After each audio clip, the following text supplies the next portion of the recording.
아무도 2등을 기억해주지 않는다. 치열한 경쟁 사회에 걸맞는 문구임에는 틀림없습니다. 그러나 이러한 1등 추구의 정신은 1등을 위해서는 수단과 방법을 가리지 않아도 된다는 위험한 생각으로 변질돼 가고 있음을 사회 곳곳에서 발견할 수 있습니다. 결과보다는 과정을 중시하는 아마추어 스포츠 정신도 1등 만능주의에 오염되고 있습니다. 2580은 1등만이 살아남을 수 있다는 우리의 뿌리 깊은 의식에 작은 모반을 시도해보고자 합니다.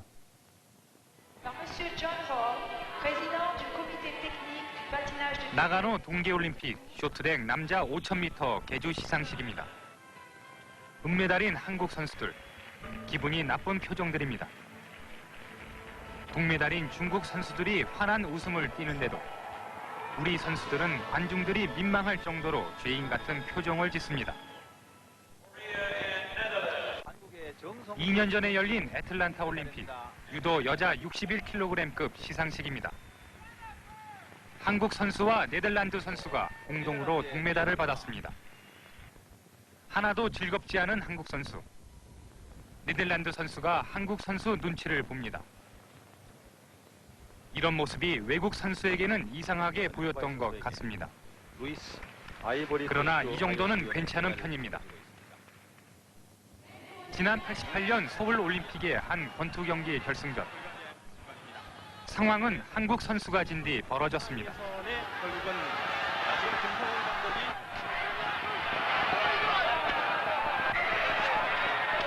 우리 코치가 주심 얼굴에 물통을 집어던지고 주먹으로 때립니다.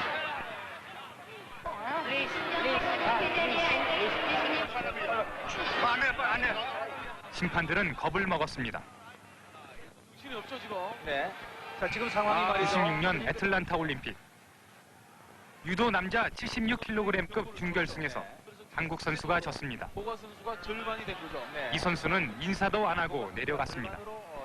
조인철 선수의 오히려 한국 선수들의 경기장 매너는 왜 그럴까? 얼마 전 나가노 올림픽 현장에서 쇼트랙 최지훈 선수가 했던 말에서 풀어가 보기로 했습니다. 저희 나라 은메달 안 쳐주잖아요.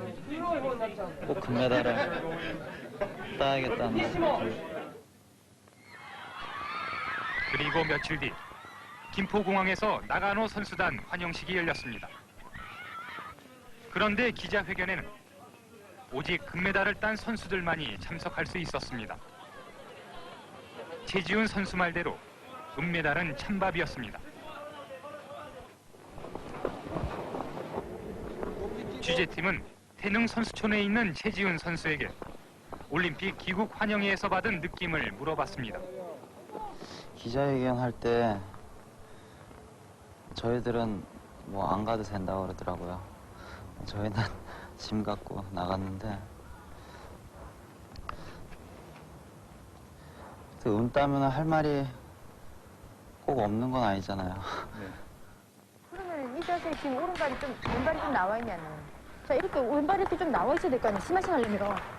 한국 최고 스포츠 스타였던 현정화 선수는 26살 좀 이른 나이에 은퇴했습니다. 지난 92년 바르셀로나 올림픽에서 금메달을 따지 못하고 동메달만 2개 딴 뒤 은퇴를 결심했다고 합니다. 그때 당시에는 1등 아니면은 언론에서 너무 현정화는 한물 같다. 이제 다른 선수로 교체해야 된다. 뭐 그런 식으로 쓰시기 때문에 제가 빨리 은퇴를 할 수밖에 없었어요. 예. 그런 게 선수들한테는 되게 많이 그 스트레스로 작용이 돼요. 주위에서 주는 금메달 압박감 때문에 부상에도 시달렸다고 말합니다. 후배들한테 지더라도 그런 모습이 정말 열심히 하고 최선을 다하고 뭐 경기하는 모습에 많은 사람들이 박수를 쳐주고 그런다면은 저는 정말 아마 선수 생활을 계속 했을지도 몰라요. 근데 우리 사회에선 금메달 1개가 은메달 10개보다 훨씬 좋다는 것이 진리입니다. 이번 나가노 올림픽에서 우리 언론이 집계한 한국의 종합순위는 금메달 3개로 9위였습니다. 그러나 나가노 올림픽 조직위원회의 집계는 달랐습니다. 금메달이 하나도 없는 중국이 오히려 우리보다 순위가 높았습니다. 금운동 총 메달수로 순위를 따졌기 때문입니다. 올림픽에선 4등에서 8등까지도 상장을 주고 입상자로 대접하고 있습니다. 그러면 왜 우리는 유별나게 은메달과 동메달은 무시하고 금메달에만 집착하는지 그 원인을 찾아보기로 했습니다. 단서는 지난 96년 애틀란타 올림픽 여자 핸드볼 결승전에서 찾아볼 수 있었습니다. 볼입니다. 약간 루스볼 또 가로채는 한국입니다. 약간 볼이 다시 흘러 땅으로 정면 이동경 슛! 골입니다. 골! 당시 여자 핸드볼은 올림픽 3연패가 확실한 것으로 예상됐습니다. 그래서인지 이 경기장에는 집권 여당 대표를 비롯해 국회의원들이 몰렸습니다.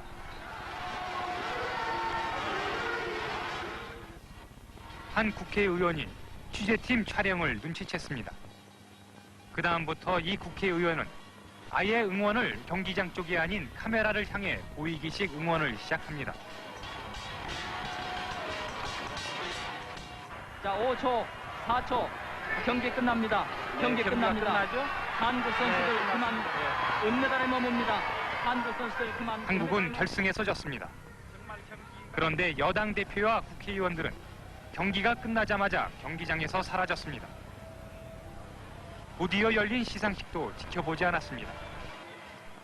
우리나라가 이렇게 금메달 위주로 변하게 된 그 근본적인 이유는 제3공화국 때 군 출신 정치 지도자들이 엘리트 스포츠를 키워서 국제 무대에서 국력의 그 위상을 높이려고 하는데 기인한다고 할 수가 있습니다.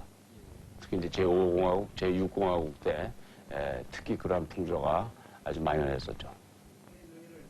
물질적인 혜택이 금메달을 딴 선수에게만 집중되는 것도 1등 만능주의의 한 요인입니다. 흔히 체육연금을 갖다가 딸 수 있느냐 없느냐.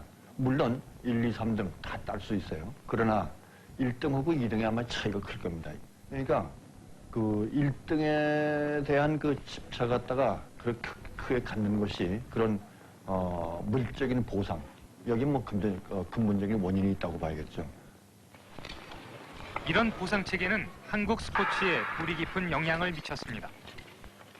금메달을 못 따는 선수들을 패배자로 몰아갔습니다. 어린 학생들의 운동 경기에까지 금메달 지상주의는 뿌리를 내렸습니다. 쇼트랙 학생 선수권 대회,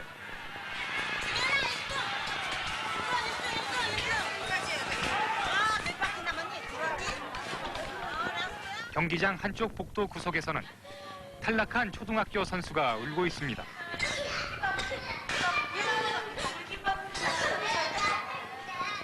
한 초등학생 학부모는 자기 자식의 실수를 용납하지 못합니다.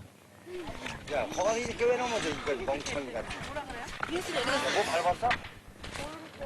학생 스포츠는 학부모들까지 함께 싸우는 전쟁터였습니다. 운동선수는 무조건 1등을 해야 특기자 대상에 들어가야만 진학할 수 있다. 그런 강박관념이라는 건 이기고 지는 이 경쟁 스포츠 필드에서부터 애들 머리에 잠재되기 때문에 그게 지금 큰 문제죠. 금메달 지상주의, 승자가 모든 것을 가지는 승자 독식 법칙은 물론 스포츠에만 국한된 것은 아닙니다. 승자 독식 사회는 수많은 패배자를 만들어내고 있습니다. 가장 단적인 예가 우리가 많이 치르는 게 고시전쟁과 학벌전쟁 이런 거인 것 같습니다. 학벌전쟁 같은 거나 고시전쟁에 사실 우리가 숫자화하지 않아서 그렇지 거기에 재능 있는 많은 젊은이들이 젊은 날의 한때를 그런 그 시험에 매달림으로써 치러지는 엄청난 자원의 낭비도 우리가 생각해 봐야 할 문제가 아닌가라고 생각이 듭니다.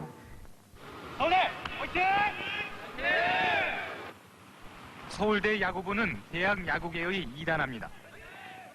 야구 특기자들이 아닌 이들은 순수 아마추어 선수들입니다. 그래서 역설일지는 몰라도 대학 야구 선수권 대회에서 서울대 야구부는 공포의 대상입니다. 프로와 비슷한 다른 대학 야구부가 아마추어인 서울대에 지기라도 하면 엄청나게 망신을 당하기 때문입니다.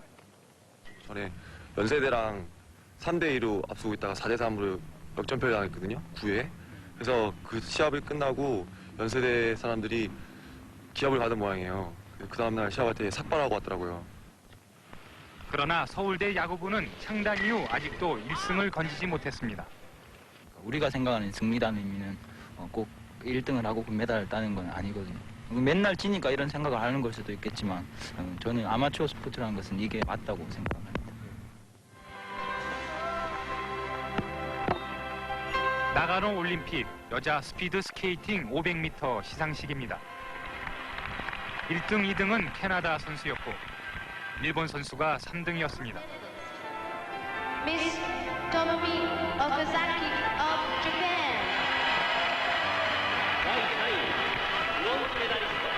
그래도 이 일본 선수는 매우 기쁘고 만족스럽다는 표정입니다.